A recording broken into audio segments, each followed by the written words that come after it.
Aujourd'hui, on vous emmène dans un endroit qui cache une histoire incroyable. À première vue, cet aérodrome perdu au milieu de la campagne semble ordinaire, mais derrière cette piste abandonnée se cache une affaire digne d'un film. Un trafic de drogue, une trahison et un mystère qui plane encore aujourd'hui. Alors que s'est-il vraiment passé ici? Accrochez-vous, on vous raconte tout.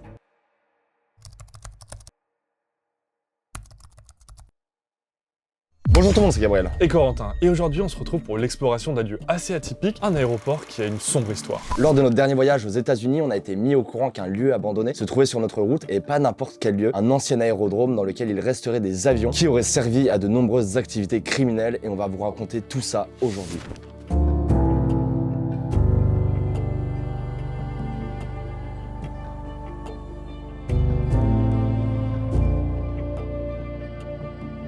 En arrivant sur place, dans un premier temps, on va être trop content de trouver ce qu'on a sous les yeux. Il y a 3 avions qui sont là, qui sont absolument magnifiques, mais dans un deuxième temps, on va voir qu'il y a des caméras et des panneaux. Et ces caméras ont l'air de fonctionner. Et il y a un 4e avion dans le hangar.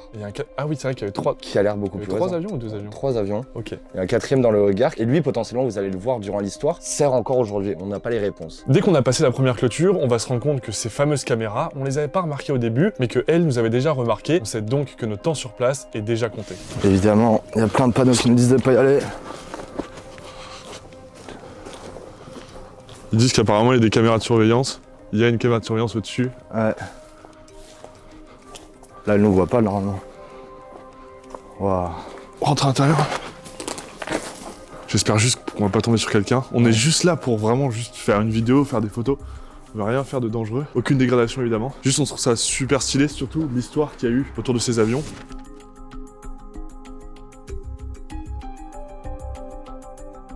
Il est vachement gros. Hein. Mais surtout il est magnifique, il est en plutôt bon état. Hein. Ouais, carrément. Putain, on est tellement Putain, visible. on est tellement visible, ouais. Parce qu'on avance de l'autre côté. J'ai un peu peur. Ouais, je le sens vraiment pas. Ah putain, il y a une caméra aussi là. Ouais. Ouh là là. Il y a 2 caméras là. Et en plus elles sont vraiment reliées à des trucs en haut, c'est ça qui me fait peur. Ouais, et là regarde, à travers là on voit qu'il y a un truc qui dit que c'est connecté au réseau. Où ça? Là. Ouais, et là regardez, il y a d'autres avions. Juste là. Putain, je le sens pas du tout. Hein. Non, je le sens pas du tout aussi. On va voir les autres avions quand même. Ouais. Je suis tellement stressé. Mais parce qu'en... Mais je pense que celui-là il marche encore. Hein. Ouais, il y a moyen. Hein. Il est en vraiment bon état. Il est en parfait état. On a vraiment très peur que quelqu'un arrive sur place et nous matraque la gueule parce que cet aéroport était utilisé pour des activités criminelles et on a très peur de mettre notre nez dans des affaires qui ne nous regardent pas. Et dans le hangar, il n'y a pas seulement qu'un avion, il y a aussi différents véhicules et même un atelier pour réparer cet avion ou faire d'autres bricoles sur n'importe quel véhicule. Et ce matériel-là, il a pas l'air si vieux que ça et pas l'air si endommagé. On se demande alors s'il n'y a pas quelqu'un qui vient régulièrement sur site. J'ai pas envie de me faire braquer par un Américain avec son arme, tu vois, clairement pas.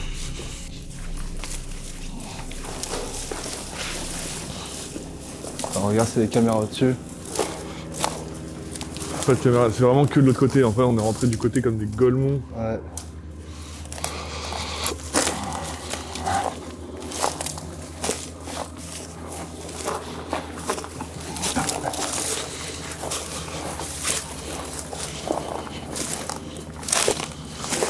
On a mal regardé.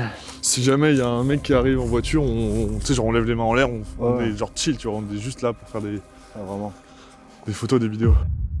Situé à quelques heures au sud de New York, il appartenait à un passionné d'aviation qu'il avait acquis il y a des dizaines d'années pour faire décoller son premier avion. Avec le temps, il avait monté un petit club et accumulé plusieurs appareils, partageant sa passion avec son entourage. Parmi eux, un jeune homme qu'il avait initié au pilotage depuis l'enfance. Avec ses amis, son rêve était de parcourir les aérodromes du pays. Séduit par l'idée, le propriétaire leur prête 3 avions pour leur projet. Mais ce qui devait être une simple aventure prend une toute autre tournure. Sans que personne ne comprenne comment, le groupe se retrouve impliqué avec un cartel mexicain. Leur véritable mission, faire entrer de la drogue sur le sol américain. Le propriétaire de l'aérodrome ne soupçonne rien au début, jusqu'à qu'il remarque des allers-retours nocturnes et d'étranges modifications sur les avions. Pièces retirées, allègements extrêmes, réservoirs agrandis, des transformations loin d'être anodines. Pris de doute, il décide de mener sa propre enquête. Une nuit, caché dans l'ombre, il assiste à une scène troublante. Un camion attend sur la piste, des hommes déchargent discrètement des marchandises avant de disparaître. Il comprend immédiatement et prend une décision radicale, prévenir les autorités. La DEA monte alors un piège. Lors du prochain atterrissage, des dizaines d'agents seront postés sur place. Et ça marche. Le résultat, une saisie de plusieurs dizaines de kilos de cocaïne, plusieurs arrestations et la fermeture totale de l'aérodrome. Mais l'histoire ne s'arrête pas là. Quelques semaines plus tard, le propriétaire est retrouvé mort chez lui. Suicide ou assassinat, l'affaire reste un mystère. Et aujourd'hui encore, des traces de pneus sont visibles sur la piste.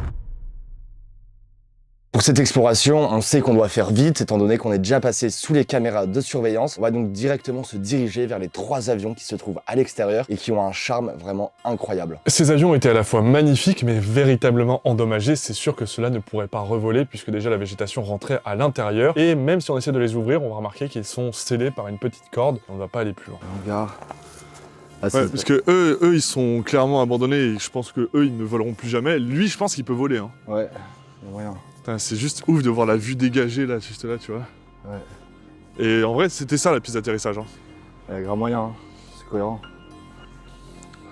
Et là, ouais, ces avions-là, ils sont beaucoup plus petits. Et vraiment dans un sale état. Hein. Je pense qu'ils ont beaucoup été pillés aussi par des voleurs. Hein. Ouais, ils sont tellement beaux. On a rarement trouvé un avion dans un aussi bel état. Hein. Si, on avait trouvé vers Marseille 2 petits avions. Il y a très longtemps. Ça te dit rien, mais on avait déjà trouvé. Mais... Oui, mais c'est rarement, je veux dire. Ah oui, oui. Regarde. Wouhou. Je touche pas, je touche pas. Remets comme c'était. Comme ça. T'as vu comment elles sont enfoncées dans le sol, les roues? Ah ouais. Ah, ils sont là depuis très très longtemps. Hein. J'ai vraiment l'impression que d'ici 5-10 minutes, il y a un mec qui va venir. Hein. Ouais, ouais, je le sens pas du tout. Hein.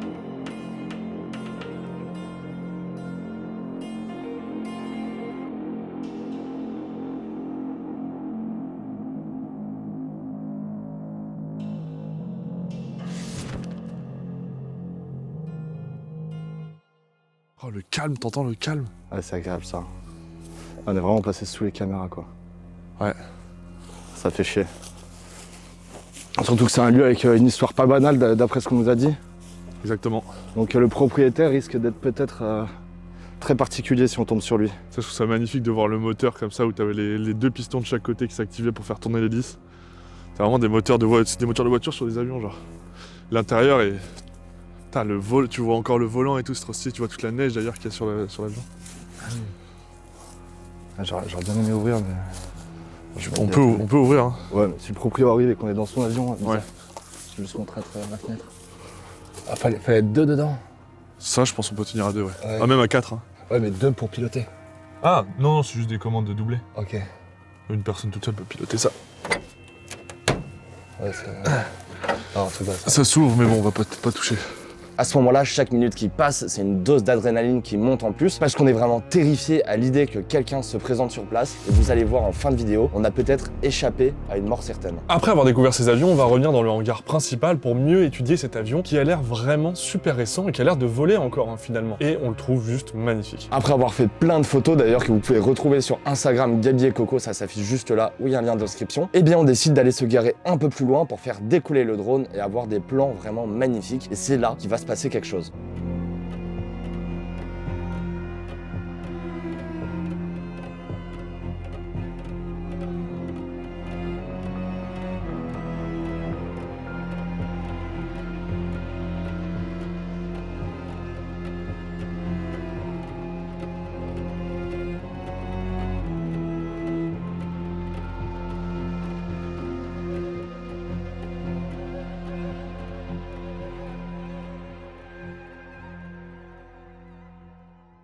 Ouais, déjà en fait on n'est pas resté sur place parce qu'on avait peur que quelqu'un arrive potentiellement, donc on s'était garé à peu près 500 mètres du lieu et justement en étant garé c'est là qu'on va voir ce fameux individu se diriger vers le site.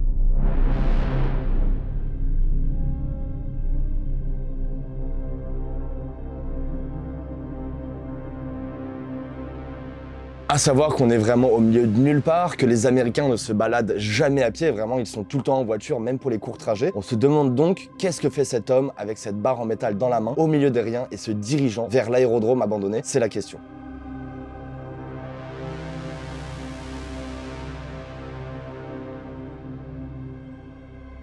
On vient de voir un mec passer juste à côté de nous, je sais pas ce qu'il a à la main. Et il se dirige vers le hangar. Étonnamment, il nous a pas vus. Mais j'ai le cœur qui... Il va en mode déter, genre. Ah, j'ai le cœur qui bat. Hein. T'as vu, ça marche en mode je vais niquer des mères. Et avant même que cette personne arrive à l'aérodrome, parce qu'on n'avait pas envie qu'il retrouve des preuves avec les caméras ou quoi que ce soit, on fait rater notre drone et on part directement en marche arrière parce qu'on n'a pas envie que cette personne sache que c'était nous qui étions sur place. On a donc réussi à s'échapper sans aucun problème. En tout cas, on espère que cette vidéo vous aura plu. Pour nous, c'était vraiment une super découverte. C'est toujours un grand kiff de voir des avions abandonnés. Surtout avec une histoire pareille et des photos incroyables qu'on a pu faire sur place. Donc si vous avez kiffé cette vidéo, n'hésitez pas à mettre un gros pouce bleu, à vous abonner à la chaîne YouTube pour plus d'exploration. Et nous, on se retrouve samedi prochain à 18h. C'était Gabriel et Corentin. Bye bye.